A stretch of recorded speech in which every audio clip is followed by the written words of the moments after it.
Merkel Media.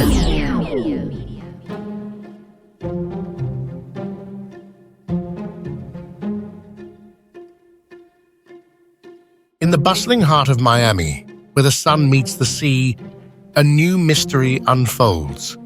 Rumors of towering creatures and strange happenings at the Bayside Marketplace Mall have caught the attention of Tony, the renowned monster hunter. Eager to find answers, Tony gathers his team for an adventurous quest to hunt down these beasts.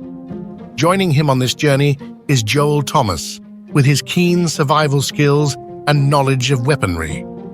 Juan, the charismatic host of the Juan on Juan podcast, is known for his knowledge of the alchemical homunculus. Justin, the astute biologist from Cryptids of the Corn, whose insights into these creatures are unparalleled. And lastly, author and podcaster Isacc Weishaupt, who is one of the world's leading experts in occult symbolism. Together, they embark on a journey filled with suspense and unforeseen dangers, determined to uncover the truth behind this mystery.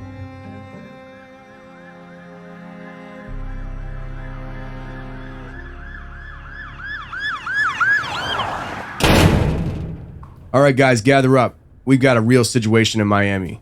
The Miami Mall Monsters is what they're being called. They came through portals and left everyone running for their lives. Joel, you're our weaponry expert. What do you suggest bringing? Yeah, I've got the Nephilim Blaster 2000 cocked and ready to go. And I've been waiting to bring this new toy out, and I think that this is the perfect occasion. Absolutely. Make sure you bring the netting rigs, too.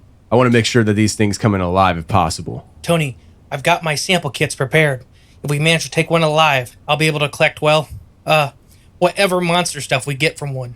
Good thinking, Justin. Make sure you're prepared to collect samples of dead specimens because that's probably where this is going. Juan, you're going to be our lead tracker on this one. Yeah, something tells me these things aren't natural. I'll be able to identify them and find them for us.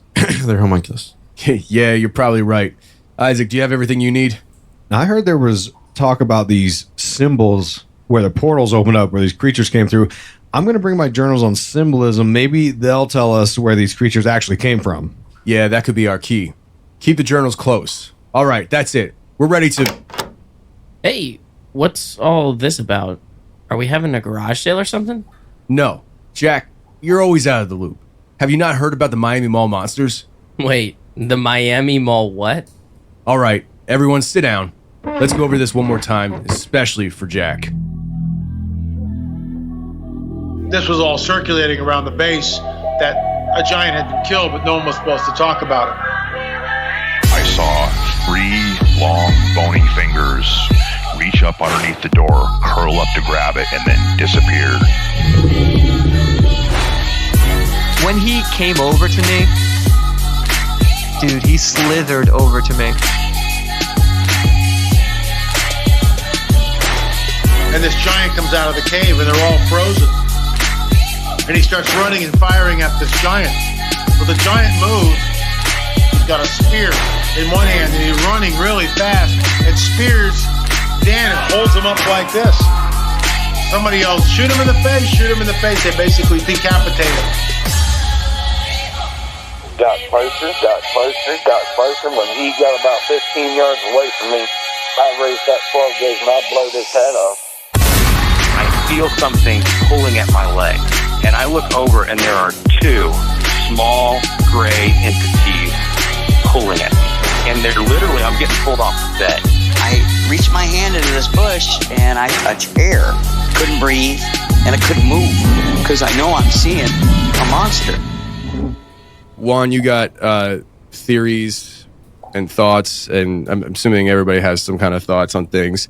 But let's kind of recap a little bit, though, as far as what actually is going on in Miami that we know of. Mm-hmm. It's one of those things where it's like I've been seeing so many different perspectives, and then people coming out saying they were there only to say they were trolling, and then more people coming out that seem to have credibility talking about their experience that they're not recanting, and I'm just like, what is going on in the Miami Mall? So Justin, if you want, go ahead and let us know how did you first start finding out about this Miami Mall stuff, and what do you think of it so far?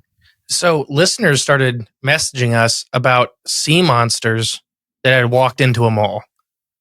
And it's, it's hearsay stuff. And that's because, we're more sea monster people. And I was a fish guy. So they're all super excited that a sea monster had walked up into a mall.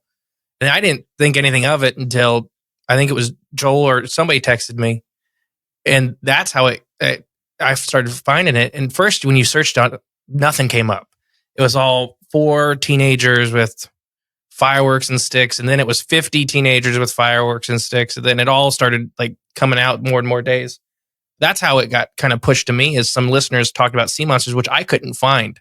I looked and looked and looked the last couple of days since we've been talking about doing this, of finding that initial report of creatures coming out of the water, because it's right on the water, right? It's literally, the bay is like right there. And then the beach is, a couple 100 yards away. And I couldn't find anybody that had stepped forward and, and said that that's what they had seen, as something coming out of the ocean. But I just thought that was an interesting part for that. Yeah, I think that, they definitely came out of portals. I mean, that's just a 100% given. Like, we're not even going to entertain the sea monster thing. Okay. So,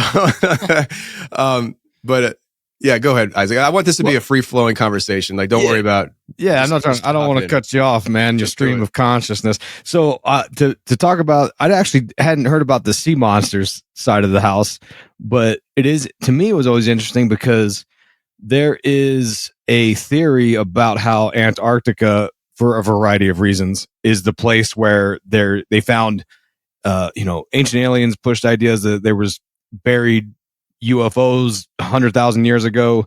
Bob Lazar talked about this in his testimony about his experience working with UFOs and reverse engineering technology. Plus, Hitler and the Nazis supposedly went down there looking for alien UFO stuff. And also in John Carpenter's movie The Thing, that's of course where they come across the alien craft that they thaw out, and everything happens. Now, it's interesting because Miami, of course, is the closest city to Antarctica. I don't know if that necessarily proves anything, but it is interesting that they would find these aliens so close to where there's this long history of conspiracy theory. To piggyback on what Isaac said real quick, earlier today, there was a girl that came out and pulled the coordinates from the mall. And if you reverse the coordinates, they end up in Antarctica. So that was really odd. And it makes you think. And I checked that. And Justin actually checked the coordinates, and they do end up on Antarctica. So that was really odd. Now, is this some sort of, I don't know, portaling system between Antarctica and the mall? Or it was theorized that they reversed the coordinates and ended up in the wrong place, and maybe that's why they were confused when they were walking around, if we're going with the entity idea.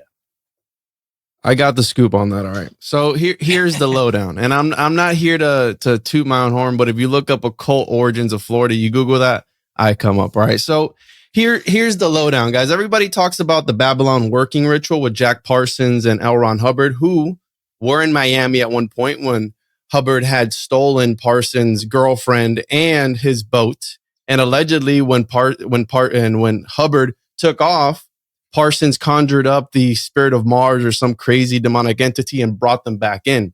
That was off the East Coast, and they ended up catching him. He ended up coming back. And nobody talks about, so the Babylon working was 1940s, and we have in the 1980s, the Evans-Keenan cell workings, okay? And this Jeffrey D. Evans guy was the head of the Typhonian OTO in the United States. Okay. And there is this whole book who was co-written, or I guess organized, by Lavenda, in which they were doing a series of sex magic rituals in Miami, Florida, because Miami, Florida was a power zone, what they call the power zone. Now, if you know anything about the Typhonian OTO, which I know Isaac does. What's a power zone? So a power zone is a place where you can essentially contact things on the other side. So a power zone, like a portal, pretty much. So but like, it gets like a charged area. A charged area. But here's the kicker, because you guys are talking about Antarctica. the power zones move around because the power zones are parallel in space and in time. And it gets crazy. It gets crazy because you're talking about portals. Well, Tony, these people believe, because you talk about mind portals, well, the whole aspect of as above, so below, microcosm, macrocosm, if we all are all stars, how Thelema states, well, how there is in outer space, portals, black holes, things to enter into other dimensions, faraway galaxies, planets, et cetera, well, guess what? You can tap those in us, right? This is, again, thelemic views, right? I'm talking about the thelemic views. And this is where yoga comes into play because they believe that by positioning their body in certain ways, they can access these other realities and use their actual body as a portal. So to bring forth these entities into, so what ends up happening was in 1980s, this guy and his wife, and they end up doing these crazy, bizarre rituals. And you can read about it. It's called the Rites of the Mummy, the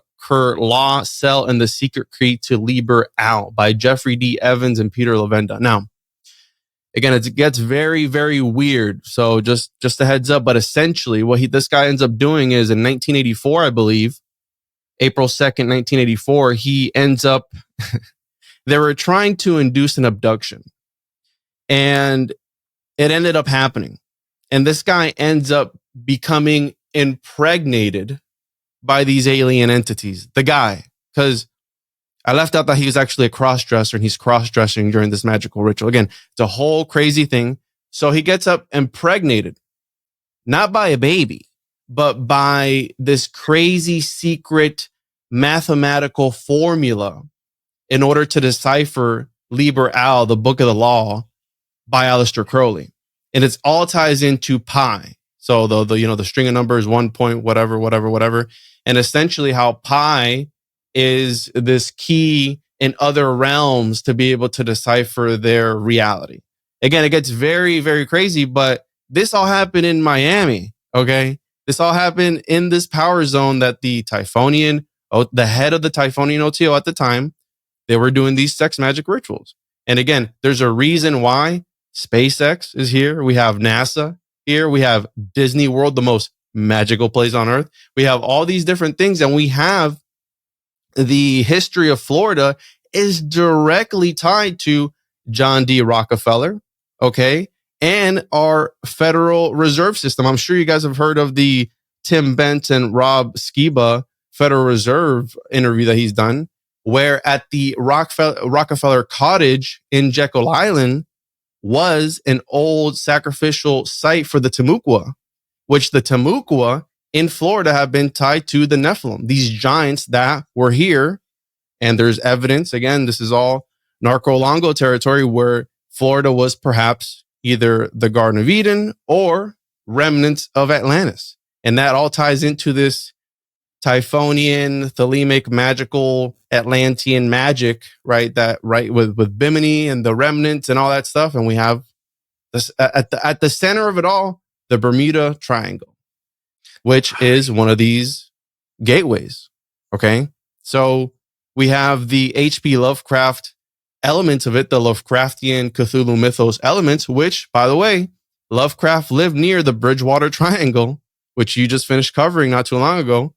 What do they have there? They have the same sort of thing. Entities coming through, UFOs, and the Typhonian OTO, according to Kenneth Grant's work, it's all about tying in magic as the form of technology to interact with these alien / demonic / whatever entities that you want to insert here. Okay. So I think that's why Florida has been at the center of a lot of things. I mean, there's a reason why the Florida man archetype is a thing, because I believe, in my opinion, the energy here in Florida, if you can't handle it, it'll drive you insane.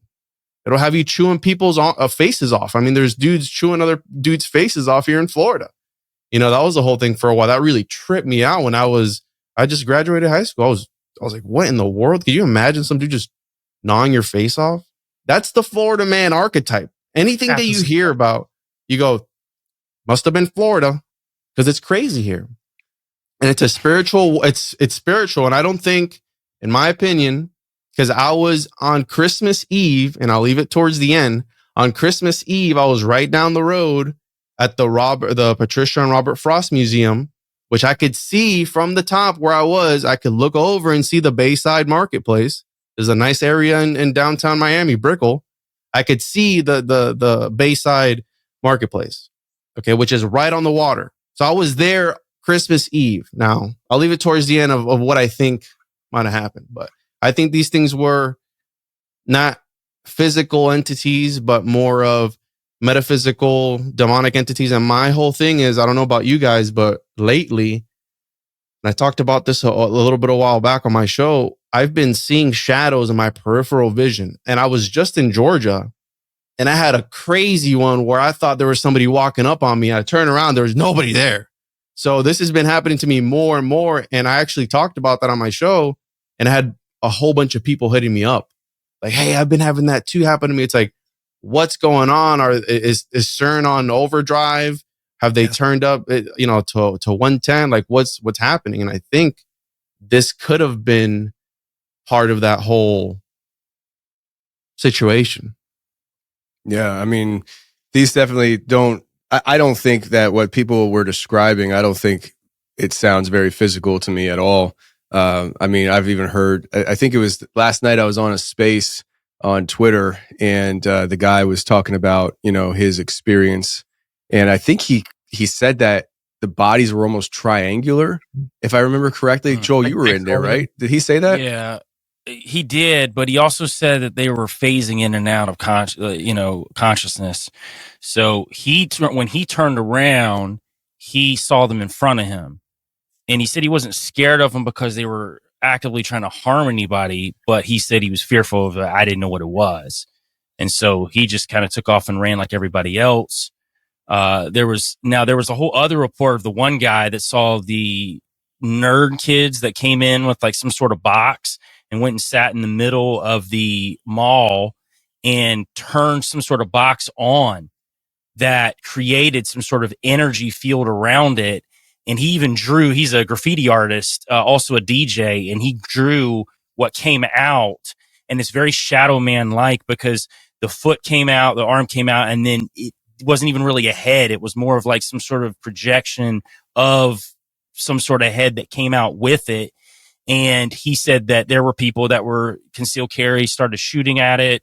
But the kids that came in, they just went in there and set it up and just started doing this. So again, we don't know what's true. The guy could be trolling too, but everybody that's had an experience there, from what I'm starting to gather, that these experiences aren't of flesh and blood, really. Like, it's more of entity forms, shadow forms, that's coming out of there.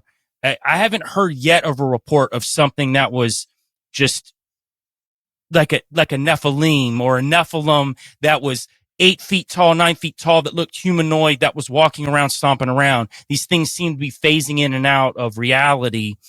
And I am leaning more towards that as the more I've heard. Now, again, people could just be piggybacking off each other and saying, well, I heard this guy say this, so I'm going to follow along with what he said and put this similar story out. Who knows, right? But in that aspect, I think that that's where my mind's going on it. I do think that there's a high probability of a portal being open, very similar to what Juan was just talking about. With anything Crowley was doing, Kenneth Grant talked about all that, the Amalantra workings, any of that stuff is very similar to probably what was going on there. If it was a portal that opened up.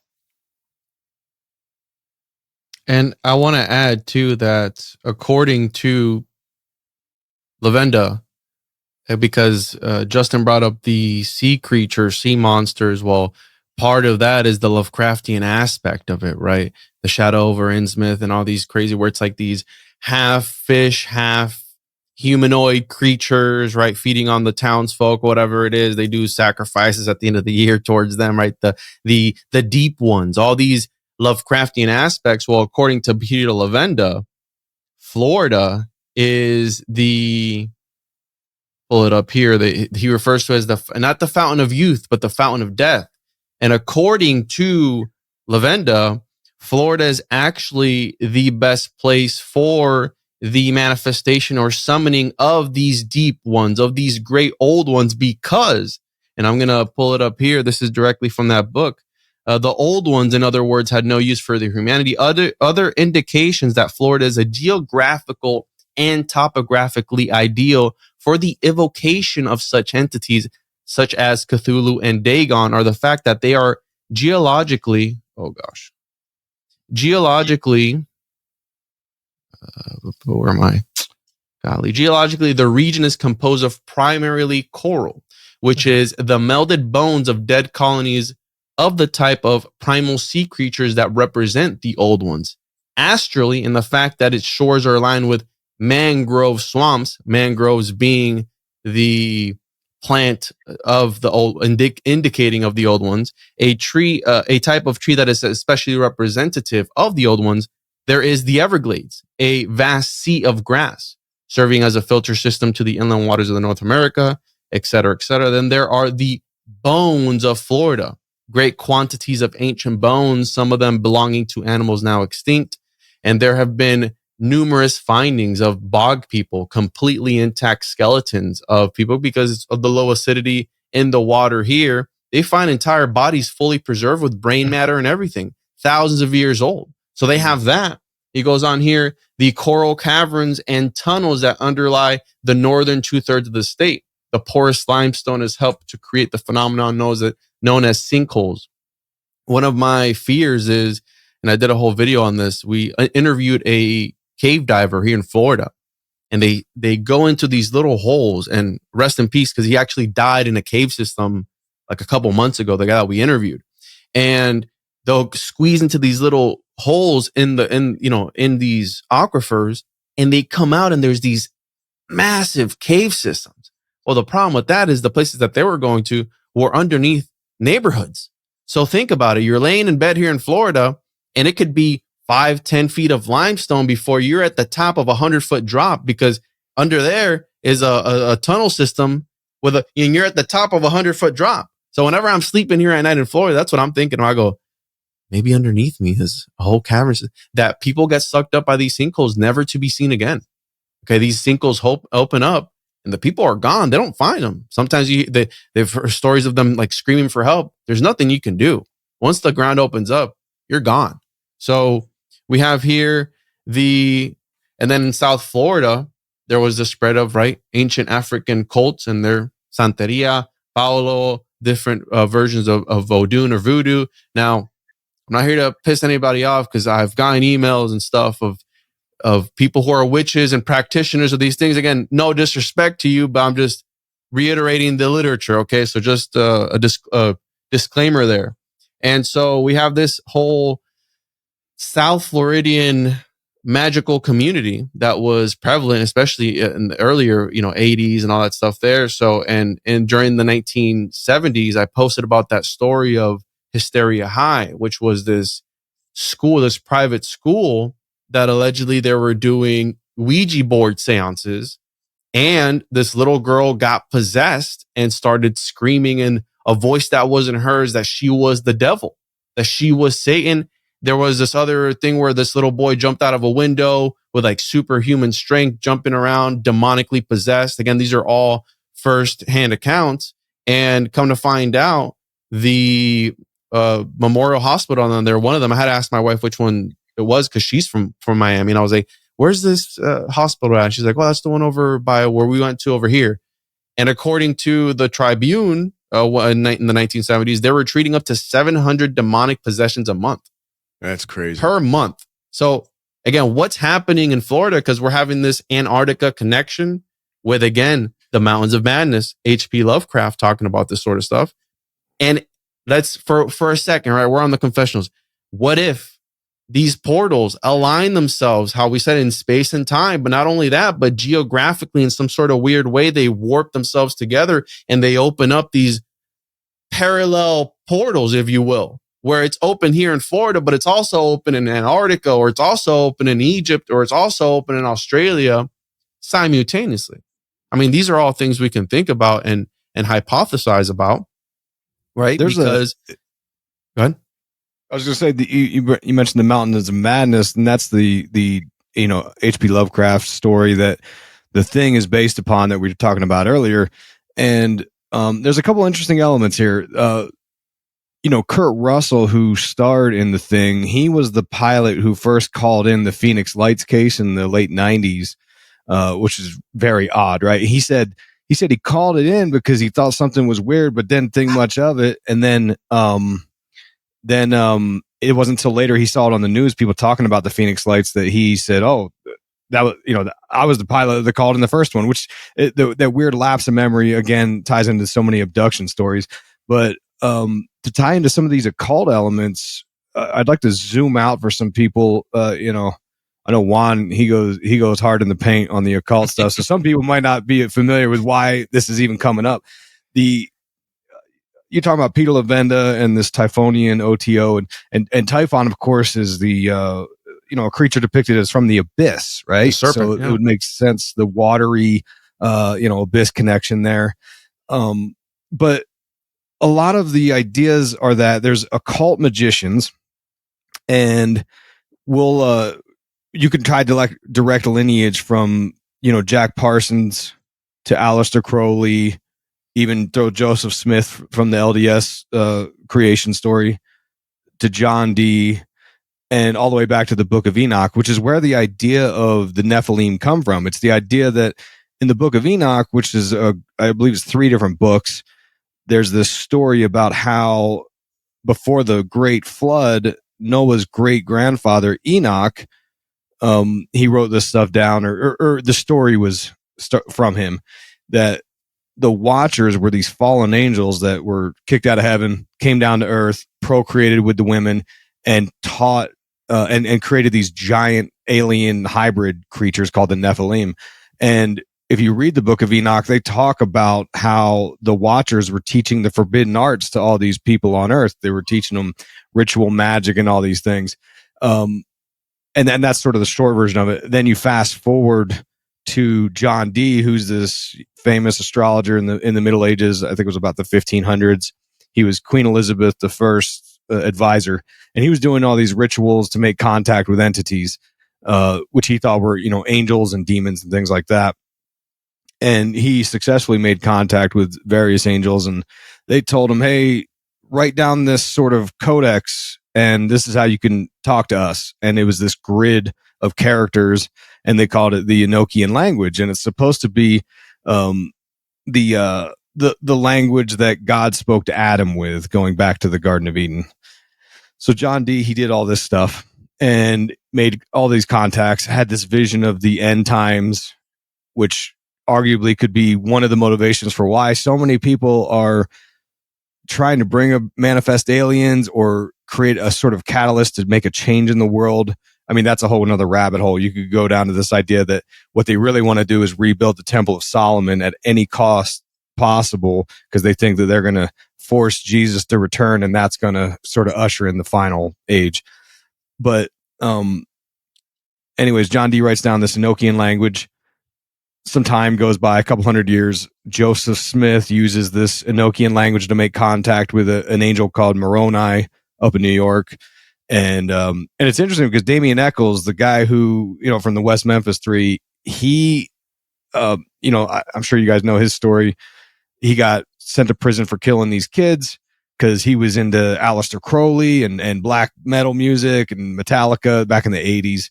Then HBO did all these Paradise Lost documentaries, started putting holes in the police work, and Damien Eccles ends up getting released from prison on an Alford plea, and he gets out of prison and he continues to be this prominent occultist, and he's studied the occult works going back to before he was imprisoned. And he actually is fascinated by the LDS Mormon faith. He was actually in Utah and studied it, and I think it's because it proves to people who get into this stuff that you can in fact channel knowledge and wisdom from entities from another dimension, angels, demons, aliens, whatever you want to call it, or ultra terrestrials, as John Keel described in the Eighth Tower back in like the 70s. But anyways, so then Aleister Crowley comes along, and I think Joel mentioned the Amalantra working. He uses that same Enochian language in 1917, 1918 to channel this first gray alien called Lamb. Then Jack Parsons comes along 30 years later, and he does the Babylon working, again, using the same language, using the Enochian language. And then from there, the Pentagon, the U.S. government, they start just funneling all these resources into studying this phenomenon because they know there's a like a weaponized purpose they can use this for. If they can channel wisdom, technology, what have you, or do it before the enemy forces do it. And it's funny because they gaslight everybody. And that's one of the main topics I want to talk about with this Miami thing is how interesting it is that the population, we have all these mistrust in institutions, the police force, the mainstream media. Nobody trusts any of these people anymore, right? And that, you could argue whether that's good or bad. I mean, you could argue it's bad because it could be setting us up for something worse, a more militant fascist dictatorship. Like that's possible. That's one area where I do think they might want to take us, but it is good to question authority, always, absolutely. And the police force, they're allowed to lie to us. They really are. I don't want to pick on police individually, but as a force, as a whole, they do look at from my perspective, in my humble opinion, they do look at us as it's us versus them. So if you're not part of the police force, then you're sort of on another level. And they do have laws where they're allowed to lie to us. And that's why people always say, like, don't talk to the police, right? Which I actually, I get it, right? And look, my father was in law enforcement, so like I stand on both sides of this issue, right? But the police are allowed to lie to us, and that's why no one trusts it. They see with their own eyes. They say that's an awful lot of police for sticks and fireworks. Yeah. And then there's of course a ration. Well, go ahead, Joel. Yeah, no, I didn't mean to jump in. Here's a thought I thought about the whole police incident because I saw a lot of people online saying if this was an alien agenda or if there were entities involved that were considered from outer space, why was it just the police involved and there weren't any government agencies that were involved with this too, outside of maybe a couple of black Apache choppers that they saw in the air? One of my thoughts was, and it's just thinking outside of the box, were they all really police? Were they just masquerading as police that were coming into this place? Because the guy yesterday that Tony and I heard talking said that on their way out, that the police had some sort of device that they were scanning everybody's phones with on their way out of the actual mall area. So were they scanning these? Was this device scanning it to erase anything that was recorded? Because everybody's like, well, if it's real, you got to have the recordings. Well, not if this was an actual operation. And check this. If we're talking about the occult and opening up portals and the Amalantra workings in any of those from the Hermetic Order that are coming in, and it's been infiltrated into the government because they use all of these things they have for a long time. What if this was actually the setup was they knew what was going to happen and they had this police in quotes to show up to, if you've got police showing up and it's not government agencies, people aren't going to question it if you say that it's a bunch of kids fighting. Or if you show videos of kids fighting everywhere, like, well, yeah, the police, came out there. Why weren't the government involved? So were these actual police?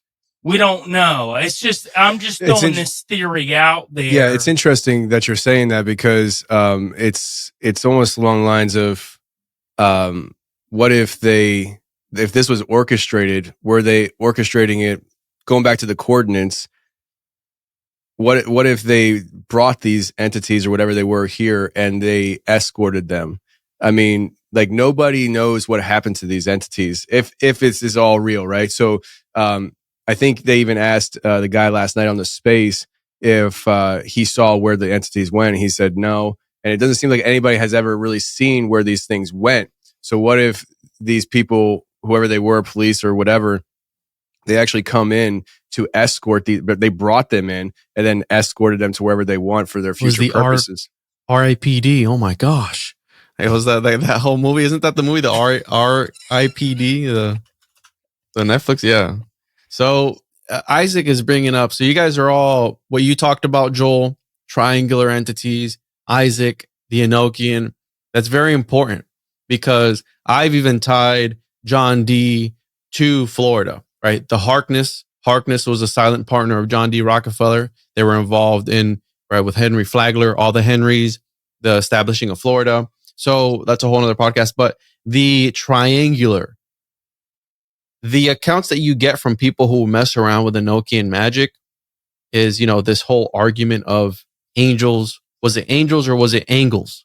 Right. So whenever they encounter these entities on the other side, similar to how our boy Evans got impregnated by this mathematical parasite, I guess a numerical parasite, if you will. They and it's interesting because Miami and Chaldean equals 11. 11 is the number of in Thelema of magic, of, Abrahadabra has 11 letters in it. So like this number 11 is the magical number for in Thelema. And so we have the Enochian entities. And whenever somebody talks about that, again, it's very abstract. Like when they encounter these entities on the other side, they're very geometric in nature. Okay. And there's a reasoning why the tablets are laid out the way they are. And essentially what was happening with John D was he was being shown essentially another dimension and how to interact with entities on a parallel dimension. That's what scrying is, looking on the other side. And so what I'm thinking is happening, what if they were running, right? Let's say it wasn't physical. And let's say that they were manifesting these geometric type-esque entities into reality using Atlantean technology off the coast of Florida, right? The Bermuda Triangle and all that good stuff. And they were running some sort of psyop, or not a psyop, but a sort of operation to see what the effects would be on people. I mean, who knows? It's not the first time the government would have tested something on its people. It's like, hey, let's see how far we can contain this with social media, with the technology that's around, with all the cameras. Like, let's run this op. Let's use this Enochian tech. And Evans literally talked about how he had seizures. His seizures got worse. And he was actually driven insane from the download that he got of the abduction and impregnation of these alien technologies. And really quick, the whole Kerr law system was it was all about powering a transmitter/receiver setup, which is operated by terrestrial agents of the old ones.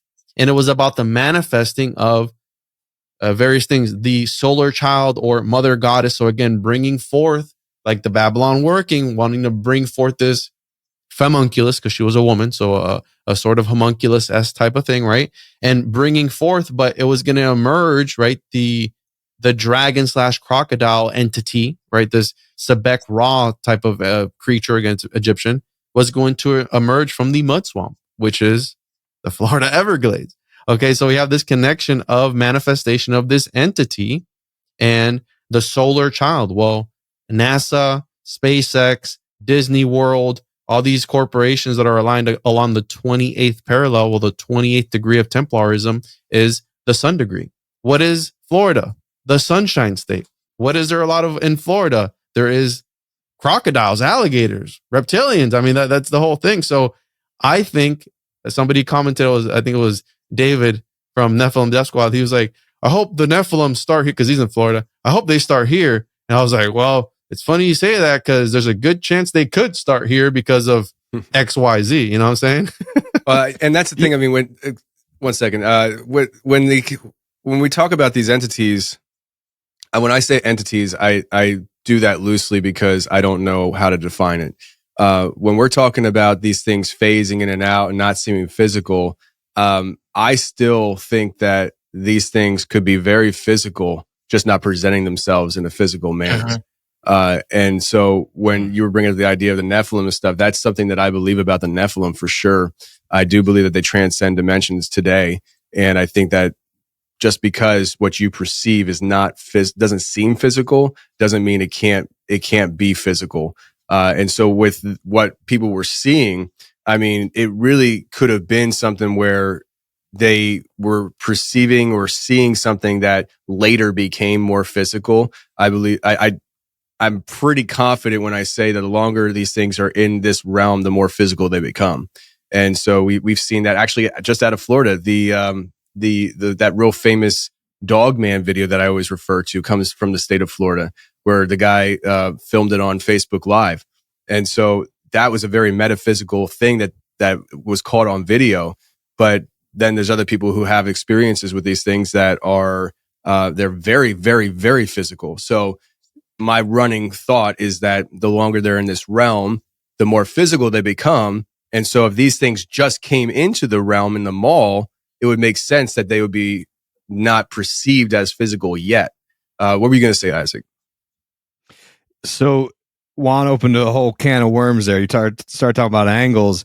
And it's interesting because I had read a book by William Ramsey about the Order of Nine Angles maybe 2 or 3 years ago. It's the satanic group that believes in the idea of mass human sacrifice. They call it calling to sort of get rid of the undesirables is the short version.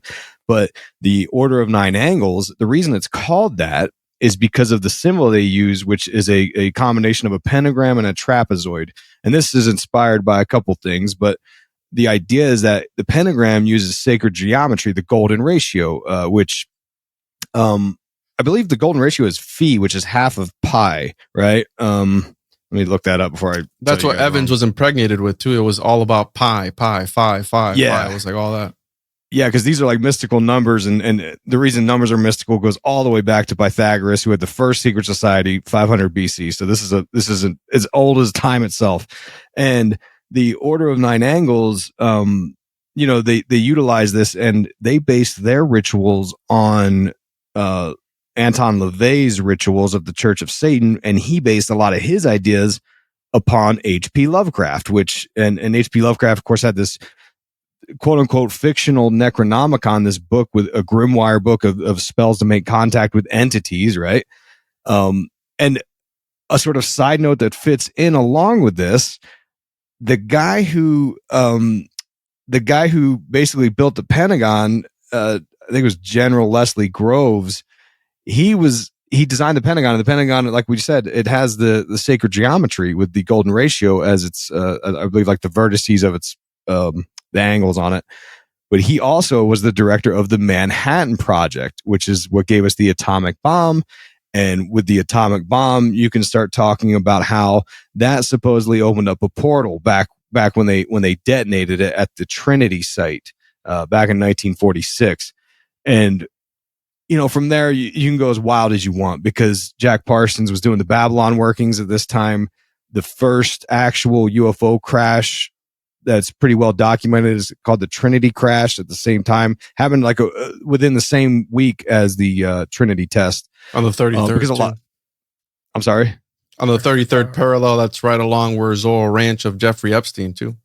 Yeah. And it just opens up this massive can of worms, and I don't know. You just get my brain going on all these things, because I do feel like all these things are connected. And that's why I'm always pushing my Twin Peaks stuff on you guys. 'Cause Twin Peaks depicts. I started, bro. It depicts every single one of these elements, and you got to stick with it, because as you guys know, I tried to watch this show for 10 years. I always thought it was stupid. I'd get halfway through season 1. I was like, this is dumb. Why am I watching this? Give up. And I got so sick last winter, I finally just sat down and plowed through it. And I mean, it just blew my mind. It's an initiation, Isaac. That's why it's stupid. At first, the first season, it's like, what is this garbage? Because I'm halfway through season 2. This shakes the tree. It just shakes everybody. Like, I get out all the normies. And once you step into season 2, the beginning is like, all right, the first season was dumb, but I am 100% convinced it's an initiation, because the first people, if you don't stick around, you're not going to get the juice, what I call the gnosis nuggets, because when it starts to pick up, you're like, this is going where I wanted it to go and some. Like, it's going there and some. And I think all of this is absolutely tied. Yeah. Wait till you get to season 3, dude. You're going to be blown away, because that's how I felt about it. It kind of ebbed and flowed as did my interest of whether it was a good show or not. I got through season 3. I said, holy crap, there's a lot going on here. Yeah. And then I read Mark Frost's book. Mark Frost is him and David Lynch were the two minds behind this whole Twin Peaks universe. And you read the Mark Frost books about the secret history of Twin Peaks, and it just verifies everything, right? This thing it's just onions, and it's peeling back. And most people, I would argue, they peel back the first couple layers, and they don't know why they love Twin Peaks.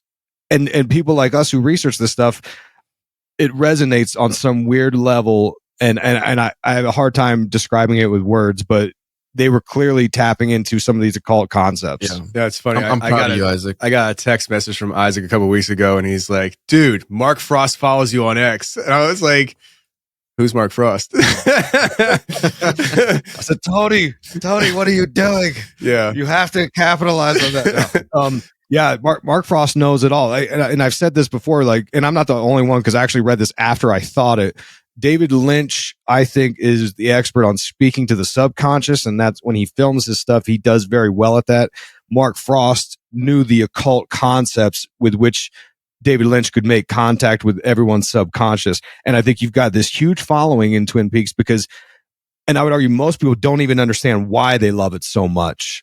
And you know, researchers like everyone on this panel here, we kind of get more about like, no, they're tapping into something here that has been tapped into for hundreds of years by secret societies and ancient mystery schools and occultists. And, you know, it just goes on. You tapped on it, Isaac, when you brought up the pentagram. And I wasn't going to talk about this, but the idea of Pythagorean palaces, right? Pythagoras using these numbers, methesis, which is a more mystical, magical approach to mathematics, which the Pythagoreans essentially worship numbers because they believed it was a sort of system to hack the matrix. Now, what's interesting about the Pythagorean palaces is if using the sacred geometry, right? So the pentagon, the pentagram is also very important in the occult, as we know, as a sort of technology to transcend dimensions, as I've been come to understand it. Also, you have the triangle, which is at the core of this, because we have the Bermuda Triangle right off the coast of the east coast of Florida. Well, the triangle is the yoni. It's the portal, quite literally, right? It's the portal of manifestation. So that's why it's used in the occult. And if you think of Florida, again, not to get too vulgar, but it's a phallus. It's the phallus of the United States, not to be stupid about it, but it's literally a phallus. And we know that in the occult, that's an important thing. That's why you have all the obelisk in ancient Egypt, why you have all the tree symbolism, all that stuff is related to, it goes back to the phallus. And what about Florida? And the obelisk always has the reflecting pool around it. So so that's interesting you say that Florida is the phallus because it is surrounded by water, just like a reflecting pool. And it's that polarity of opposing forces. You've got the male and female, which again, you go into all the occult practices and beliefs, that's what they talk about, you know, going back to Shakti and Shiva being locked in harmony. Huge topics here. You know, the triangle, Pythagoras was teaching about how this was the mystical number of perfected harmony. And then you fast forward to Peter Levenda, who Juan was talking about, who he knows the whole deal. Peter Levenda knows it all. He knows what's going on. He knows. He talked about it in Tom DeLonge's book. Him and Tom DeLonge wrote this book. I argue it was all Peter Levenda because I read Levenda's stuff. But in the first book in their new sort of alien disclosure stuff, I think it's called like Man, God, and War or something like that. He talks about how he lays out all this Gnostic framework, and then he talks about how there's a connection between the triangle and the circle, because in ritual magic, the practitioner stands in the circle, the magician stands in the circle and conjures entities in the triangle. And he said that what if it's the other way around, that people see crafts and they see triangles or they see circles usually. Sometimes they're cigars, whatever. Or cubes, right? Too. Or cubes. Yeah. And he's saying like, what if it's like kind of like we're making contact magically on another level, another dimension, and we're kind of speaking to each other through magic, which again ties us back to the Enochian language. Yes, that's absolutely what they're trying to do. Absolutely. Wow. Tony, you were talking. You were talking earlier, Tony, about these spirits of the Nephilim coming through these portals, right? And then maybe being able to take hold of a more solid form, right? I believe that's where your mind was going with that. Yeah. Well, I mean, let me just clarify real quick with what you're saying. Not just spirits, like actual real, like flesh and blood type entities that are able to not be flesh and blood consistently. Right. Okay. Well, I've got a theory for you too, and this would adhere back to some of the stuff I've talked about on your show before. And you know, for people that haven't heard before, you know, my fortes, I mix the occult in a little bit, but I do go deep with the biblical stuff. And one of the things that I was thinking about with these entities, are they the spirits of the dead Nephilim that are looking for host bodies? Now, if you go into any Nephilim lore, at the deluge, at the flood, when the Nephilim were killed, at least the ones that were bad, and that's a disclaimer to people to go back and listen to the last episode I did on the Confessionals about good Nephilim, but we're going to talk about the bad Nephilim that died at the deluge. Their spirits had no place to go. So after the flood, they are considered the demonic entities that are looking for host bodies.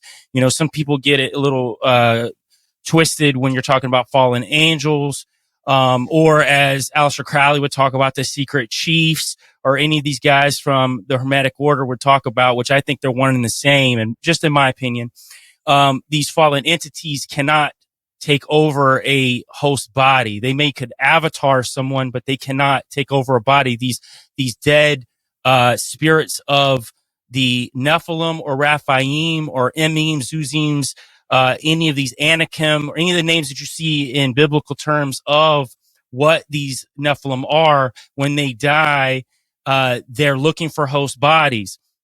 Now, I thought about something, Isaac, when you were talking about Typhon and him being, you know, of the water, basically, or of a dragon, the, you know, son of Gaia and Tartarus. By the way, Tartarus is in the Bible as meaning hell, also. So you got Typhon, and it made me think of, in the Bible, in Job, it talks about in Job 26:5, the dead tremble, those beneath the waters and those who dwell in them. In the Hebrew, the dead is Raphaim or Rapha, and it's also used to mean ghosts of the dead, shades, or spirits. So it made me think about, okay, you've got this correlation between, you've got the Bermuda Triangle there, you've got cave systems underneath, obviously underneath Florida, obviously underneath this Miami area.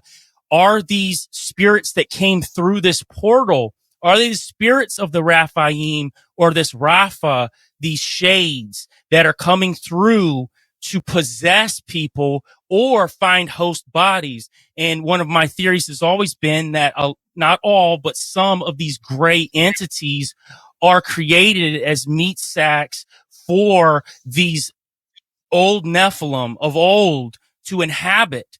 And that would be similar to anything in these government spheres that they create for these Nephilim to inhabit. So I'm wondering if that's what was coming through these portals, because they didn't seem like they were solid. They didn't seem like that they were moving. Matter of fact, the one guy said it was moving almost in a glitchy type of way, like if you were looking at a TV screen and it was glitching back and forth, and then they would just move out and then back into consciousness. So I'm almost wondering if they are Nephilim, if they are Raphaim, but they're the dead spirits of the ones that died during the deluge. Yeah, there's a spiritual battle component to this. I wrote 2 books on aliens the last couple of years, and in my research, Willie Strieber talked about how he felt like the soul was the big issue for these entities, these aliens, whatever, right? Because he felt a sort of separation of soul from body. People who have near-death experiences will say they have similar feelings. John Mack had this idea. Bob Lazar, he said that he saw documents about how mankind was genetically modified from aliens, and how the aliens referred to our human bodies as containers. So there is something to that. And then you talk about the skinwalker, the skinwalker theory, that there's these entities that can't inhabit a human body for a long period, so they show up as werewolves and aliens and all this other stuff. Man. So with this mall situation, and this is a question probably for Juan and Joel and Isaac, because I don't know. But you guys were talking about the significance of Triangle and the Bermuda Triangle. If Miami had this happen, could we expect to possibly see things happen in Puerto Rico and Bermuda, as well as the other 2 points of the Bermuda Triangle? Well, it's interesting because growing up, I was born in Puerto Rico, and you can quickly see how, because I want to believe, I literally have a reptilian head and an alien right next to me. Okay. I want to believe in this stuff. I'm a skeptic. I'm a researcher. And I'll be the first to tell you, like Joel knows. Like, I'll be like, these dudes are capping, bro. Like, there's no way. Like, this isn't real. Like, give me more. Like, that's me. And that's why I'm researching this stuff. So if I'm always retort to Juan with that it is real, and I'm going to tell you how. So Joel will be like, "No, dude, this is definitely real." I'm like, no, bro, it's not. And in Puerto Rico, we have the chupacabra, and I grew up with stories of the chupacabra, you know, sticking his hand in, claws into people's houses and all that stuff, and trying to take them out, you know, through the shutters. And it's very easy to get lost in the sauce when it comes to this sort of stuff, because the description of the chupacabra came from the first interview that they ever did after the lady watched the movie Species. Okay. So that she took that idea of the chupacabra and the description that she gave, which was like an alienoid reptilian with like spikes down its back and like this mutated creature that's living in the Puerto Rican rainforest.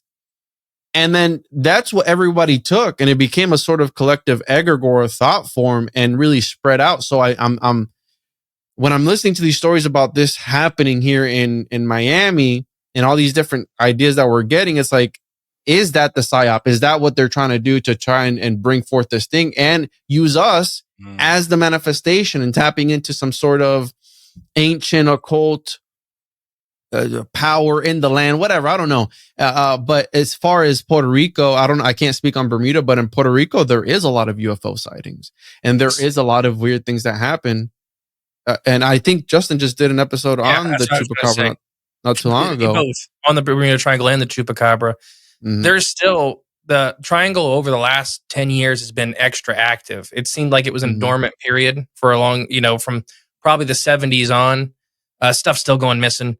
The weirdest thing is the alive green fog that's being described. And then everything from mermen coming out of the ocean to steal chickens from locals on Bermuda and the Bahamas, to the lights in the blue holes where there's Kraken-like entities guarding what they believe is either the entryway to Atlantis or Puerto Rico technologies now.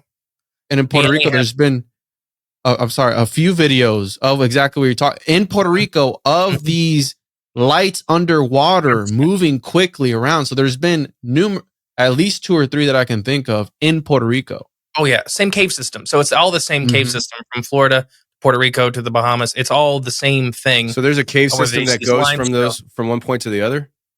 Yeah, it's all the same thing. It's like, so when you go to the islands, like Puerto Rico, for example, or the Bahamas, there's fresh water in those holes on the island a lot of the times. Yeah. And it's actually probably coming from mainland Florida.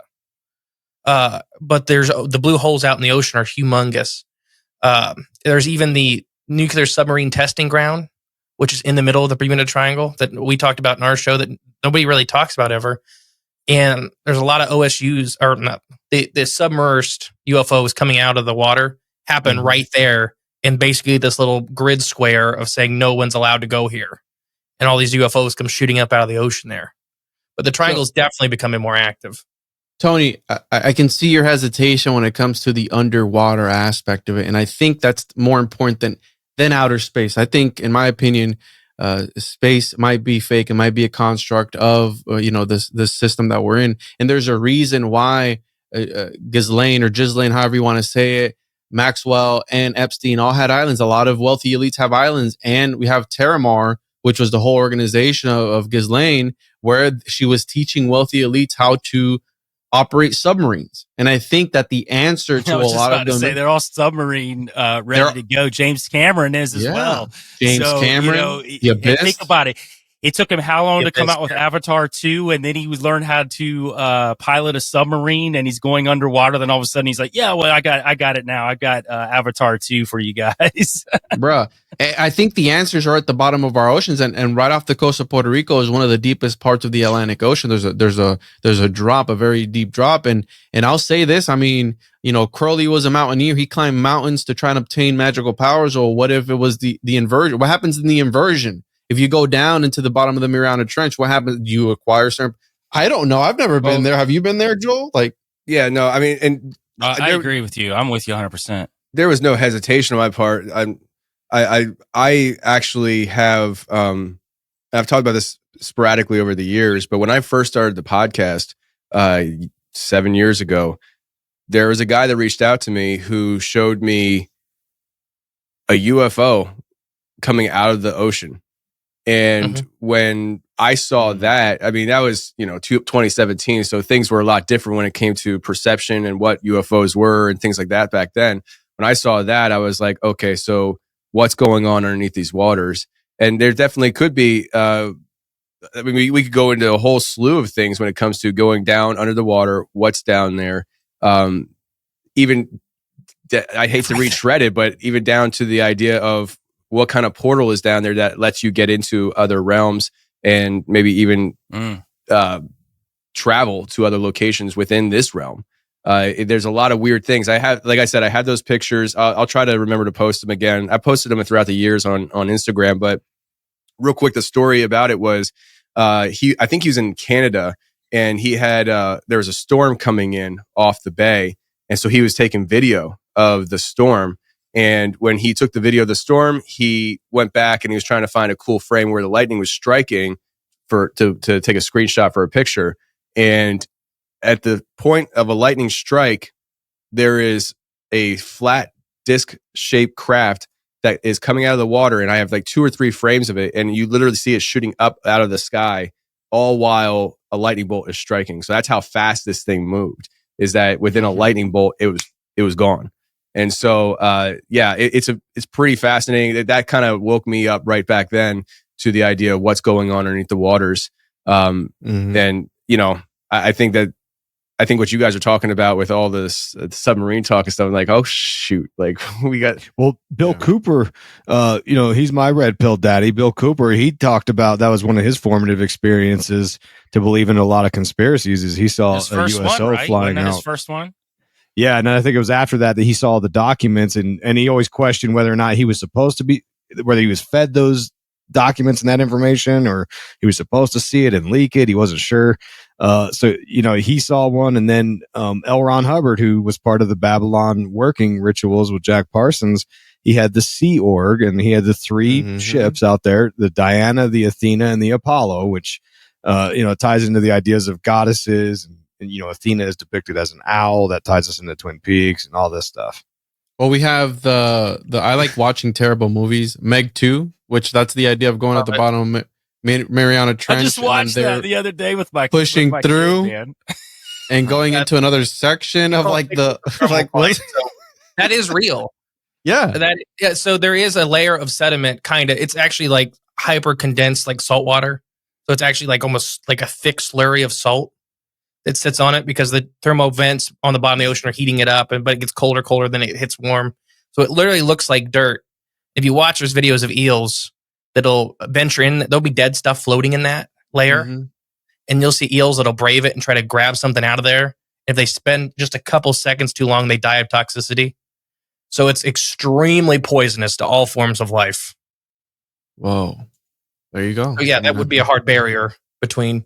But for the Puerto Rican cave, you just reminded me, Juan, is that it's one of the largest cave systems in the world, and it's absolutely banned from human exploration. And it got banned during the Puerto Rican Chupacabra outbreak in the 90s. Really? And they were, And they're artificial caves too, because they have a ton of artificial tunnels that they've made, the government, that are abandoned. And there's videos, and I've tried to get a contact that not only speaks Spanish. Trying to get in contact with this guy who went viral for going into one of these systems, and it's just miles and miles and miles of tunnels that the government was like, yeah, we used them, and then we don't use them anymore. It's like essentially Puerto Rico's hollow. It really is, because it's like the tip of this ancient limestone chunk of rock. And same with Florida, and same with the island chain. They're pretty much eroding away, and that's just what's left is this corpse of an old mountain range, essentially. Wow, that's wild. Absolutely. So let me ask you guys a question about this this claim that they were kids. So I've been trying to kind of take all the information in about this thing and, try to logically look at stuff. One, I would say, I don't think, so like we kind of hit on this a little bit earlier. If something happened, they wouldn't tell us anyways, right? So we can kind of put that on the table. What the police and all these officials saying that, nothing happened. Well, if something did happen, they would say nothing happened anyways. But when it comes to, like, say, the fireworks angle, could that be an explanation as to why they would shut down airports and flights? Just thought that, if their thought is that, say, there's 50 kids, but they don't know approaching the scene, that there's all they know is there's a lot of people shooting off fireworks at different people and things like that. Terroristic ideas start circulating around the responders, and all of a sudden, like, ground all aircraft until we figure out what's going on here, because we don't want anything getting shot at planes.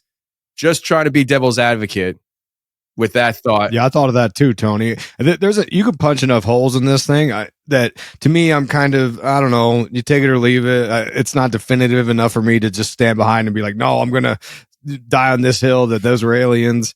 But you're right. Look at how they handled the Phoenix Lights. You had the largest witnessed UFO event in history, and they made a whole spectacle of it. The governor, Fife Symington, came out and made a joke about it and offended all these people. And then years later, he comes out and he's like, yeah, man, they told me to do that. And it's like, dude, like, I don't know why anyone would just trust. What's that? He was in the alien suit. He comes out in the alien suit. Was that guy? Yeah, he had a guy in an alien suit come out. But yeah, so it's like, and that's what I was saying, is that a lot of people, and a good example of this is, look at the Epstein files came out, right? Mm-hmm. And the mainstream media is kind of talking about it. All these people are talking about it. Then Cat Williams comes out the next day and he does a whole thing where he's airing out celebrities in Hollywood, and people believe Cat Williams, right? Like, more people are tuning into Cat Williams. At least this is from my perspective, and maybe how I feel. I'm more tuned into what I want to hear what Cat Williams has to say versus what Fox and CNN want to tell me is in the Epstein files, or and not to mention, like, I don't believe, like, okay, they gave us some filtered. I'm sure they're not going to give us all this damning information on the Epstein files anyway. So it's like nobody trusts those things that much. So I don't know. We're just in a weird place right now where people got this sort of weird red pill the last few years, and there's a battle to sort of guide all these people, and everyone's fighting to get them down their path, and I kind of try to observe and see what's going on, but it's really hard to know what's happening. But it is interesting that there are a lot of rational reasons. Like you say, they're fireworks. It's like, well, that could have easily been mass shooting. I mean, they could have thought that was mass shootings. It's not like that doesn't happen here. Everybody in Florida has a gun. Yeah, like, that's very possible that was just the police reacting. But I still think, like, that's still a lot of damn police. Yeah. I don't know, man. No, I agree. I mean, like, there's so many things that kind of put it like as that's a little excessive. Right. And yeah, because look at Uvalde. How many the videos I've seen, it didn't look like there was that many cops there, and that was right, obviously a horrific thing. I don't know. Yeah, the first story they pushed publicly was 4 teenagers in the mall with sticks and some fireworks causing it. They cut power. They shut down the airports. They cut power to 6 blocks. All these people are running video, and all those videos disappeared really fast. And then immediately, like a day and a half later, the police walk it back. And they say, no, it was actually 50 teenagers in the mall. We did not cut the power. And the police just came out. I just either seen this morning or yesterday night of recording this, that they said, no, we did not shut down any air traffic. No airspace was shut down.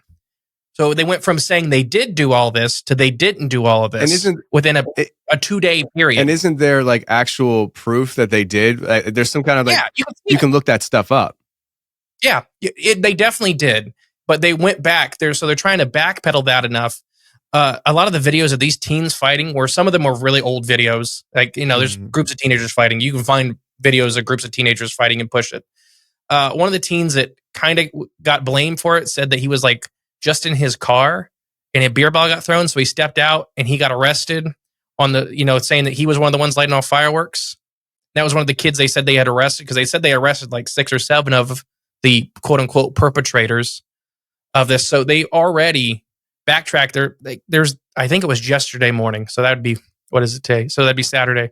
They said they did not shut down African control, and they did not cut the power. And you could see where there's videos of them cutting the power, because it's just blank. And all this stuff goes black. Yeah. And there's other things that have kind of popped up over time here with this as well, that just kind of make you think, okay, maybe what is actually going on here? Because did you guys see the video of the I don't know, guy. I don't know how old he is, but he called his dad, who's actually running for sheriff in Miami. Yeah. And his dad's like, I can't talk about it. What do you mean you can't talk about it, bro? Like, what do you? It looks staged to me, Tony. You think that looks staged? But if you look at your dad, from what I understand, if you look up that guy, like it's literally his dad who's running. It's him. Yeah. Like, anyways, but there's this lady who came out a few days ago. She's got over 600,000 followers on X, and she does like Bitcoin and different things. Like she's not in this space. And she came out and recorded a video, released it on X, saying that she was in Miami in her car when all this was going on. And she retells her story of how it all went down from her perspective. She wasn't in the mall. So like, if you're thinking like somebody wants to be part, like grifting off this, you're putting yourself in the mall. I was there. This is what I saw. She said, I wasn't in the mall. I was in my car. Now, remember, this lady has a huge following. So it's not like it's not like she needs any, like she has more followers than all of us combined. And so she says she's in her car and she hears the siren. She sees the police. She gets out. She asks somebody who was absolutely frantic about what was going on. And the person that she talked to said there were creatures in the mall. And so she's like, this person's like crazy. So let me find somebody else. But she gets her phone out and she said the police came running over to her right away and shut down the phone thing. They're like, no phones. And so like and then she also said that, and now remember, she was in her car. She gets out. So I don't know how far away she is from the scene. She's in the area, but I take it she's not very close. And she says that she saw something that wasn't human. She doesn't know what it was. She was very vague on it. It wasn't like she was trying to give details. She's just like, whatever I saw, it wasn't human. And so when you hear things like that, I just sit back and I'm like, just knowing that if something happened, they wouldn't tell us anyways. I'm thinking, for me, and maybe it's because I want to believe, I'm like, something happened in Miami. And and I want to go find out. If 300 cop cars showed up to anywhere else in the country, that's a terrorist attack. Yeah. I mean, that's that kind of level of stuff. Or somebody's blowing something up. Like, it's that crazy. And then they're just saying it was now 50 teenagers with sticks. That's technically they would be terrorists if they're from another dimension. Well, here's the best part too.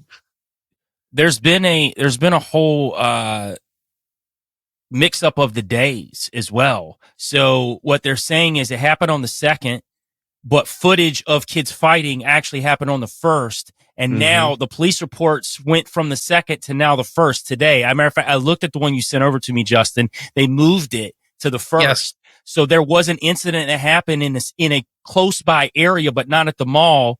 And there were people that were filming it. They're merging it into this first date and saying, oh, this is when it happened. So they're muddling the truth. So again, I'm with all you guys. We don't know. We really don't, but we do know they're lying. I think that's one thing that everybody here can agree is that they're not telling us what happened, no matter what it was. Even if it had nothing to do with entities or aliens or whatever, something went down there that they don't want us knowing about. And then, as being, conspiratorial minded as everybody here is, our minds are going to start working overtime because we're now going to try to put the pieces together of what actually happened. And if they're not going to tell us the truth, then honestly, people's minds are going to, go wild. We're going to go to the furthest place possible, then, maybe reel back in. And I love that. Yeah. And by the way, I love that. And they're okay with that because the reason why I don't think they tell us the truth is because they don't have the full answers. And if you come out and say, hey, there's this thing, but we don't really know anything about it, that looks supposedly weak. Whereas, open-minded free thinkers like us would probably say, well, I respect that. Yeah, let's figure out what this is. That is weird. But they look at it, it's why politicians lie. They got to look like they got it all under control. And look, everyone, you're safe and secure with me. And they can't tell you the truth because they don't know the truth. And another angle of this is in Freemasonry, the 33rd degree, which is the highest degree of the Scottish Rite of Freemasonry. There's a motto they use called ordo ab chaos, means order out of chaos. And Bill Cooper, again, my red pill daddy, he had a whole 30-hour series called Mystery Babylon. And he talked about Order Abkeo. And he said, this isn't strictly a Freemason thing. This goes back to ancient cults from hundreds of years ago.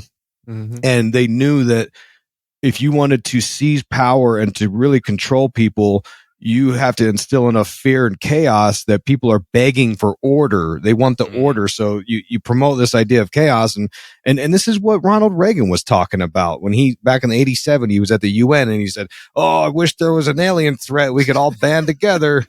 He was saying it out loud because he's an idiot. And this is what these globalists think. They're trying to promote, because I take it to a spiritual realm. I think there's a spiritual battle. It's the age old story. I don't know of any other rationale for why all this weird stuff is happening. I think that they believe in this concept called the great work. They have to do whatever it takes to instill this Luciferian global government. And I don't know precisely what that looks like. I just know that that's the angle of they think Lucifer is really the real God to them. And they want to make this utopia fantasy world that will actually be a living hell.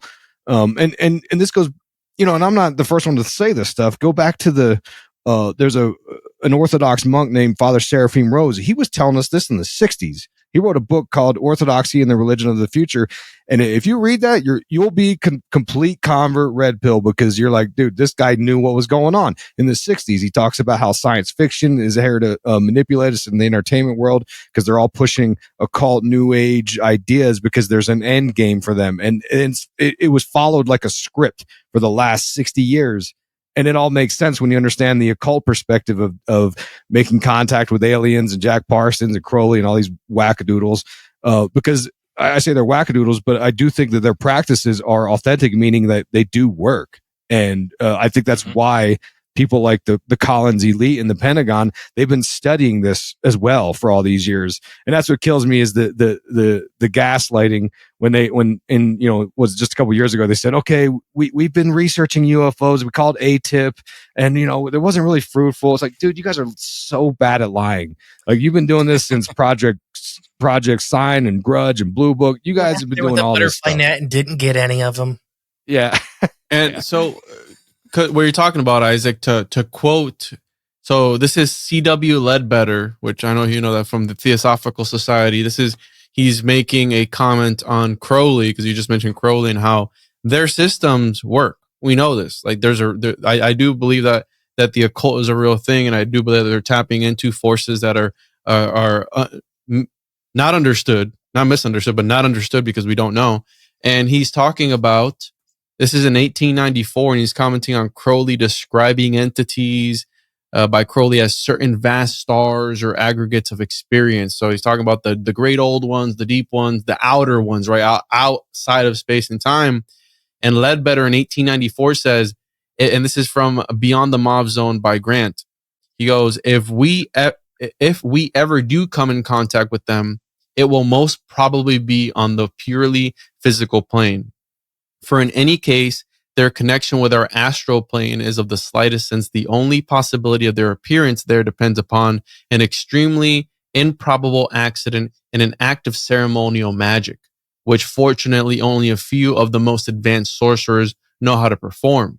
Nevertheless, that improbable accident has happened at least once and may happen again. So this is 1894, C.W. Ledbetter of the Theosophical Society, talking about coming in contact with these entities, maybe perhaps through ceremonial magic, right? The world is a stage. A lot of these things seem staged, and so I think that plays a role into it, but it could happen on accident too. They might just pop in.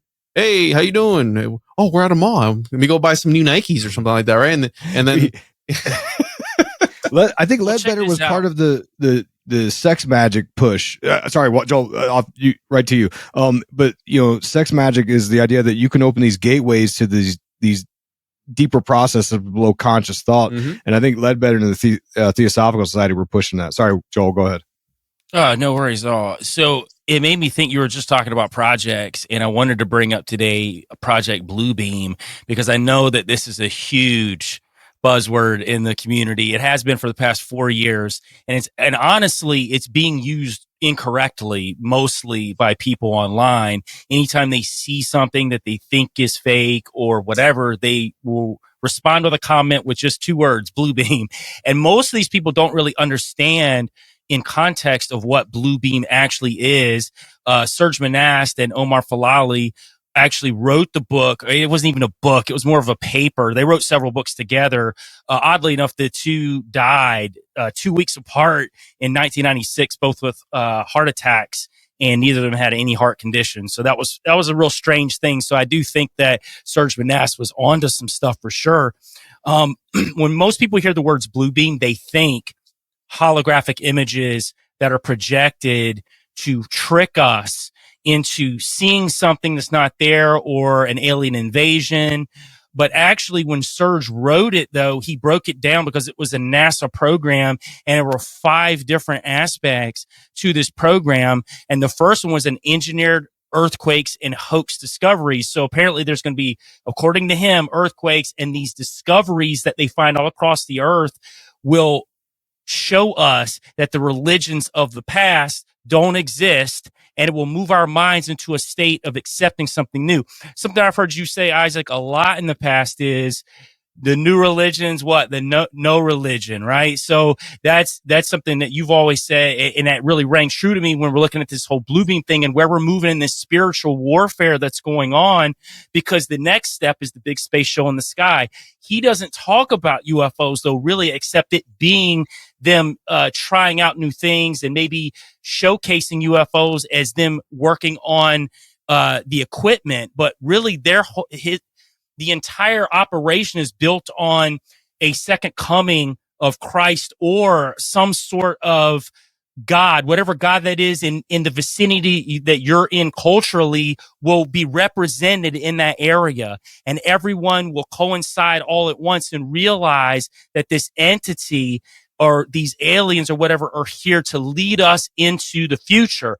I don't think that alien sightings, or even if the thing in Miami is real, that I don't think they're going to be fake like that. I think that when these entities are revealed, and Juan was just talking about it, them being in the physical realm, if they're in the physical realm, I think that if blue beam is used as it's supposed to be used in the Serge Monast document, that blue beam is actually to move us away from God and move us into a place to be controlled more by whatever entities that they bring in as gods to us. So I do think that these entities will be revealed. I think we're going to see them. And I sadly think the people that think everything's fake are going to be wholly deceived when this actually happens, because they won't know what to do, because they won't know how to accept what's in front of them. I call them the geopolitical conspiracy theorist only. They only believe in this geopolitical realm of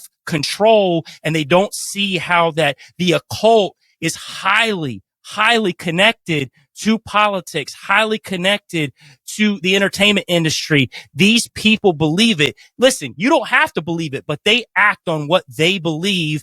And if they do that, they will control you. And if you're not aware, at least somewhat, of what's going on, you're going to be deceived in the end. Just in my opinion. Amen, brother. I dig that. There's a idea of predictive programming that people in the conspiracy world have been talking about forever, and it's the idea of of instilling these ideas and themes below the subconscious level. And I don't know if I mentioned this already, but there's a neuroscientist named Jeffrey Zaks who talked about building cognitive models, meaning I watch a TV show, there's aliens on the show, my brain has to do some work. It builds a cognitive model of, oh, there's these alien things. But then your other part of your brain has to come through and say, yeah, but that was just fiction on a TV show, right? So they do this predictive programming over the years. And one idea, I think, Juan, you were touching on this maybe, or maybe it was Joel, sorry.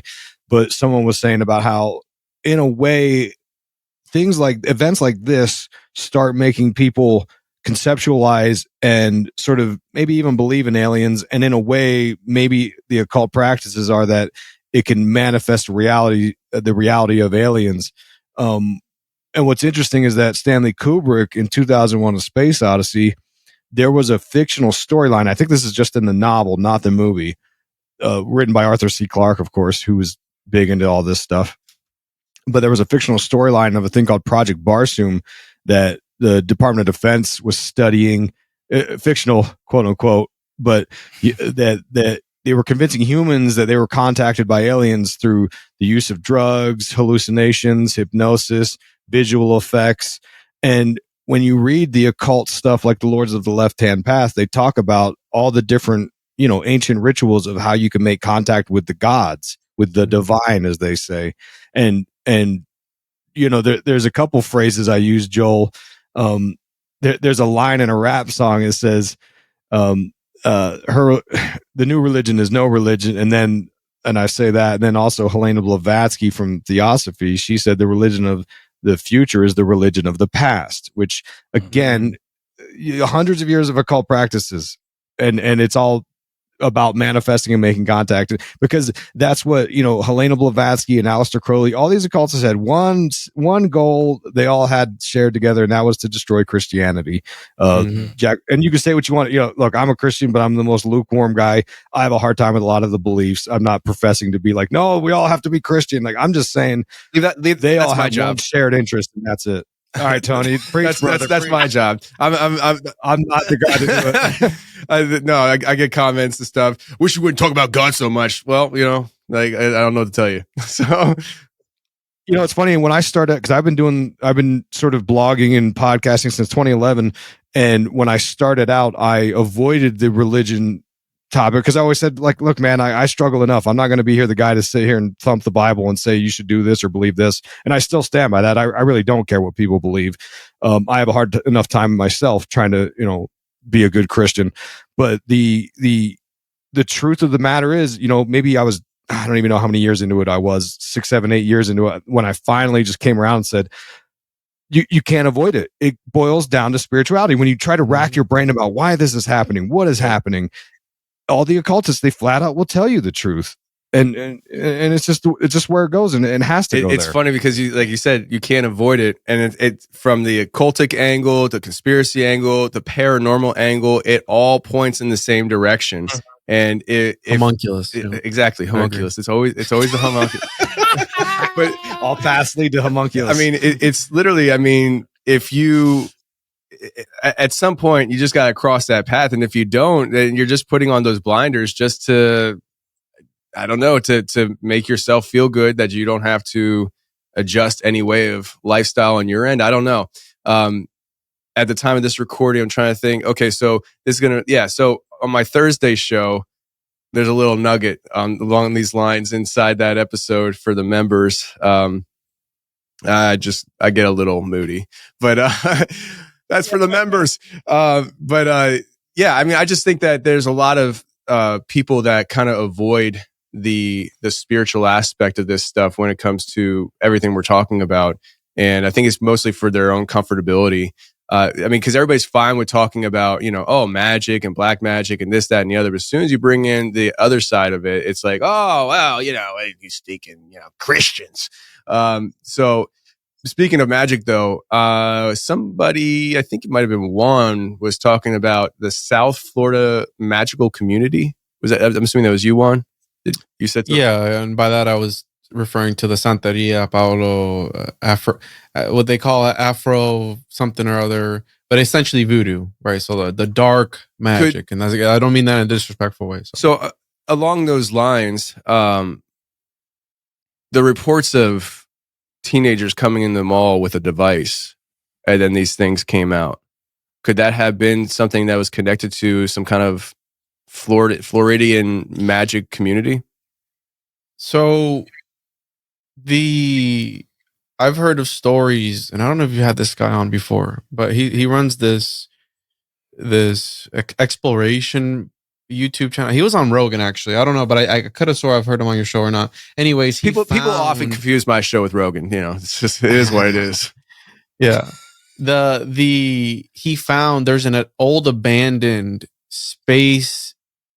They were testing rockets, an old abandoned rocket testing facility down in Homestead off of US 1. The locals know what I'm talking about. And he said that he went there because you can go and there's still a freaking rocket in this silo, right? And that was the early, I don't know what years. And essentially, allegedly, he found some like satanic ritual site within that rocket facility, the abandoned facility. And the idea of maybe South Florida being more open to, I mean, there's Little Havana, which that's the whole thing down there. And it ties into the Hysteria High story of the 1970s, where allegedly the owner of that school was a santero, right? He would dress in all white and he would have the necklaces and everything. And to fetch it and say that maybe there wasn't somebody with a device that went in there and like a genie in a bottle or a djinn in a box opened it up and wanted to mess around with people, I wouldn't rule that out. I wouldn't rule that at all. I mean, that's essentially, yeah. I mean, I think that's a real thing. And again, no disrespect to anybody in anyone's religion, but that could be something that could possibly be of that angle. And I do think that was a lot of cops for a fight. And the way I heard it was that the day before, how Joe was saying, there was a fight and now people are mixing up the two. Now, to talk about what Isaac was talking about, Kevin Spacey and the whole Tucker Carlson thing, where some people say that wasn't Kevin Spacey, some people say it was. Well, he said one thing in that whole spiel that he was going on about that really stood out to me the most, because I've talked about this a whole bunch of times. And it's when he talks about, he goes, when the fiction and the reality intermingle together, that's when it really, something along the lines of, that's when it really, sets me off. I'm paraphrasing. And that's essentially what they're doing now. Mm-hmm. They're taking the fiction and the reality. Whenever you watch a movie that says based on true events, it slaps differently. Like you go, yeah, oh, this could have happened. Like, and then you're left to wonder what part is the real part. Mm-hmm. It could all be real to you if it's real to you. And that's the dangerous part of it, because this is where you step into chaos magic and everything, right? And what's they're saying in chaos magic, I say, is like everything is permitted, nothing is something or other. You know what I'm talking about? The whole chaos magician saying. I don't know the phrase. Sorry, I'll find it, but it's essentially is like everything is permitted, and the everything is permitted is like, well, you can adopt any said god for one purpose, use it for that ceremony, chuck them out, and that's why. On our money, which is tied to the founding of Florida, which is tied to John D. Rockefeller, and all these guys. Well, on our money, it says, in God we trust. And I've always made the joke, I go, yeah, but which God? Because we don't know. We assume it's the God that we all know and love, right? Jesus Christ and everything. It's like, yeah, but to these people who were in secret societies, part of the Hellfire clubs and all these things, we don't know what miscellaneous gods that they were worshiping. And it's on our money, but hey, here's all these sigils on our money. We have the all-seeing eye and this pyramid at the back of it. But hey, in God we trust, everybody, right? And the monetary system is one of the biggest, right? So you talked about the Order of the Nine Angles. The money system is one of the biggest sacrificial systems that there is. We're sacrificing not only literally people for money, but figuratively, we're sacrificing our next generations, our kids' generation and their generation. They're going to live with all this debt that's left behind and God knows what. So that's one of the biggest sacrificial systems that there is, the money system. People die over the military industrial complex, and it's all run by these people. Say, oh, these guys weren't occultists. It doesn't matter if they were or not. Maybe they're being controlled, and who knows? I'm just rambling now, but who knows if Juan, you know what? I don't want to go back too far, but you were talking about the Joe Rogan thing with the Python cowboy who was out investigating the Aerojet facility at Everglades. I actually did a show about it. And when you watch the video, there's a doll he comes across that's got snakes wrapped around its neck. Yes. And the type of snake it is, it's a red scarlet snake. Mm-hmm. And of course, no one in Joe Rogan or Python Cowboy kind of thought anything of that, but that is, of course, significant to the occult, because Aleister Crowley and Jack Parsons, they had these obsessions about the Scarlet Woman, this elemental that they were going to evoke to create a moon child, to create the Antichrist. So I just find it very curious that was the name of the snake that he did stumble upon. And think how many bodies there are in the Everglades. Juan, you brought up the money aspect of it, and I was just talking about Bluebeam. That's the final phase, the fifth phase, phasing out cash and independence. I mean, that's part of what they want to do at the top. And you see, we're moving towards more digital by the day. Yeah. And, that's eventually going to move us into some sort of one world currency. It's just going to make it easier, right? And I do think that that's a part of all of this. But, you know, these entities and everything else is just the mixing of fiction and in reality, and to the point that we don't know what's going on. And then we're running around like chickens with our heads cut off. And I think if we realize at the end of the day that this is a spiritual battle and we can ground ourselves in our faith, I think at that point you realize there's nothing to fear, and you understand that a lot of this is fear mongering. And then you can wholly base yourself in that, and then you can start seeing through the mist a little bit more. At least for me, it's been that way. Mm. You know, we were talking, I forget how my thought process went there. It's usually how it works. But there is a guy, I know people hate when I do this, but I really can't reveal which guest it was on my show. But there was a guest on my show that after we were done recording, he talked to me about his experiences working within, I forget what department he was in, but governmental department, and it's some kind of space stuff. And he talked about how before every rocket launch, there would be black masses that they would do. And that's like something that you hear about. But then when I have somebody who actually comes from that world, and he's like, no, that's exactly what they do. It kind of puts a whole spin on that whole, I'm sure you guys heard of it, the NASA T- thing. You guys hear about that? So I don't know if there's, I guess let's call it a conspiracy theory, but it's this idea that NASA and the whole Satan angle, and the reason why they say T- is because that's the letter of the alphabet missing out of NASA, and so it's T- and NASA. If you add those things together, it spells Satan. So I just you guys never heard that before? I mean, that's kind of fun. That's a fun little conspiracy. Yeah, Jeez, look at that. I'm educating you guys now. Look at that. Let's go. Parsons actually would recite the hymn to Pan before every rocket launch. Parsons. And the interesting part of Pan is related to panic. And what do we have in a lot of these different scenarios? Panic. Right. And the idea of that really, and I think they take that and they relate it to Baphomet in some sort of way, right? We know Baphomet's real big in the occult community. And the fact that this situation happened in one of the most wealthy parts of Miami, Brickell, which is like it's like a whole exclusive island, whole bunch of high rises and all that stuff downtown. That's the money aspect right there. Money's flowing there, so there's a lot of money going through those parts.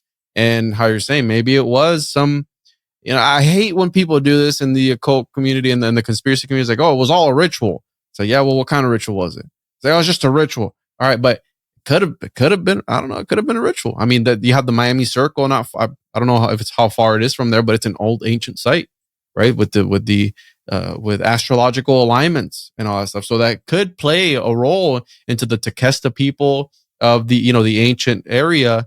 And who knows if they're powering that? And what if they're pissed off that they were, wiped out and taken out? And now all over their ancient sacred sites are higher. You literally have the Miami Circle, and right next to it is a freaking apartment complex, like a whole building. It's like those people, I don't think would be happy about that, And I do believe that spirits linger. And I think maybe, who knows, if it was some indigenous spirit that was terrorizing those people. We don't know what they built that place on. And there's a reason why it's there. Brickell Island, Miami is there for a reason. It's not there just because. So, yeah. Well, guys, I think that this was a good conversation. And if you're ready, I'm ready to get to Miami and go find ourselves some Nephilim. So do it. I pick everybody up on the way in the bus. I think I'll pass everybody. Perfect. You're covering gas too, right? Yeah, we'll take care of it. Don't worry. Sounds good. Joel, don't forget the Nephilim blaster at home, please. Okay, last time was a debacle. So yeah, I got it. Anyways, guys, I appreciate you hopping on with me and talking about all this stuff. I just when I saw the Miami stuff happen, I actually saw it a few days before it started popping off. And what was crazy about it was I literally saw on X, somebody posted something. I remember seeing the video of all the police cars, and I took a screenshot of that tweet or X, whatever you call it these days, because I was like, I got to remember to go back and check this out, whatever this is, because it's like creatures in the mall, whatever. And then that screenshot's just gone. And so then it started popping off a few days later. And I was like, yo, I got to talk about this. Like, this is too juicy. I think the audience would be pissed if I didn't do a Tuesday show about the Miami mall monsters. So, that's what we did. Before we get out of here, just let everybody else know. Everybody let the audience know where they can find you. We'll start off with Juan, then Joel, then Justin. Can I go last because I have a confession for the confession? Okay, so we'll start with Joel, then Justin, then Isaac, then Juan. Yeah, you can find me at Linktree/Joel Thomas Media, and you can find me on any platform at Joel Thomas Media. I've got a lot of cool stuff that I'm working with Tony, with Marco Media. New podcast is on the way as well. So that will be dropping in the next few weeks. But you can catch me there to see whatever's happening. Yeah, you can find us at cryptidsofcorn.com or on Facebook, Instagram, all that stuff. You find the podcast anywhere. We're ripping off Tony again, and we finally got our member space up and running. So we just did that. But yeah, there you go. This is a great panel, by the way, Tony. Good job. Everyone on here is impressing me. So thank you very much for inviting me to this group. One last thing is that these rituals, they're not just about promoting and propagating symbols. It's about paving our minds to accept new realities and new truths. So just kind of keep that in mind, because what I do is I always study. I have a podcast called Occult Symbolism and Pop Culture. You can find it everywhere. And we talk about symbolism in film and television, pop culture events and things like that, and talk about the Illuminati, conspiracies, and aliens. But I think there's a bigger goal at hand, and I think the more we can wrap our minds around it, the better we'll be off. And I also have a website, IlluminatiWatcher.com, where you can get all the information. And then I've written a whole bunch of books, a couple on aliens. You can find all of them on Amazon, self-narrated on Audible under Isacc Weishaupt. All right, thanks. And before we get to Juan, I'll say that could we, I got to be guarded with how I say this because I don't know what YouTube standards are, but could we be living in the reset that was talked about a few years ago? And the idea of, I kind of did a video on this, it looks like 3 years ago now. It didn't get a lot of traction, only 500 views on Rumble. How dare you? But basically, the idea is if you break down the word reset, R-E and then S-E-T, Ra and Set, order out of chaos. Those gods are literally that. It's Ra is the god of order, Set is the god of chaos. And so could we be living in the reset right now? And they're creating the new order out of the chaos that they're creating. So it's very interesting stuff. Juan, go ahead. You can find me, Juan on Juan Podcast, on any podcast platform. I'm on YouTube. I got a Patreon for those interested. My website's tjojp.com. And I want to say, Tony, thank you for having me on. Joel, Isaac, Justin, I love you all, Tony. And also, I'd love to host you guys. You guys want to come down and also shoot a documentary or something? We'll hook up with Bigfoot Stacy, go hunt for the skunk ape. We'll go to the Crowley cottage and we'll go hunt for some Nephilim. And I think I might be responsible for this whole entity encounter because on the 24th, I was there at the Robert Foss Museum. And, you know, Tony, you always say that the truth will set you free, but first it'll piss you off. But I think it might get some people a knocking because I think what might have happened was I might have had a homunculus in my pocket at the time. And when I went ahead, I kind of might have dropped it. And I think I think they're coming in now. Oh, my goodness.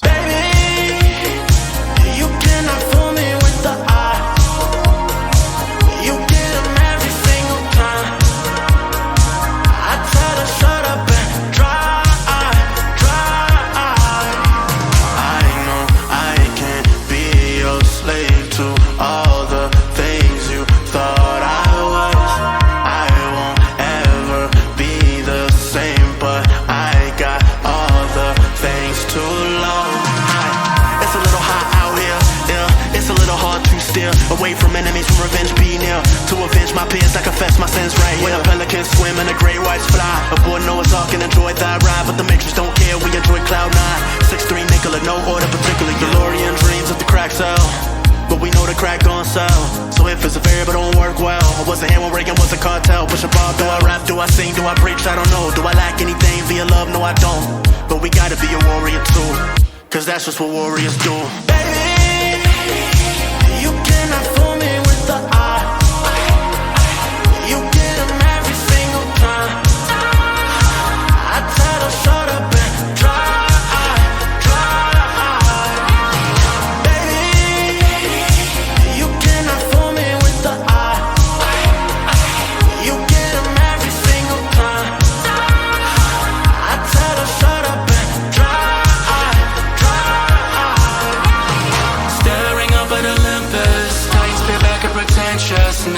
Decades of vintage, new Babylon built on contentiousness.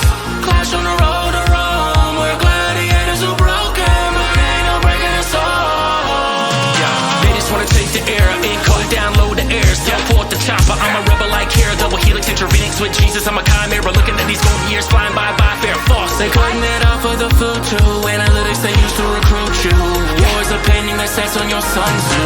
They don't want the individual, just a carbon copy. You spitting that manicotti, yeah, I'm talking saucy. All they wanna build is a prison world full of pet Tamagotchis. Living kamikaze, got me out of body like I'm Goku SS3. They wanna push me to the center like a cell, they wanna spin up at the center of the nexus, me.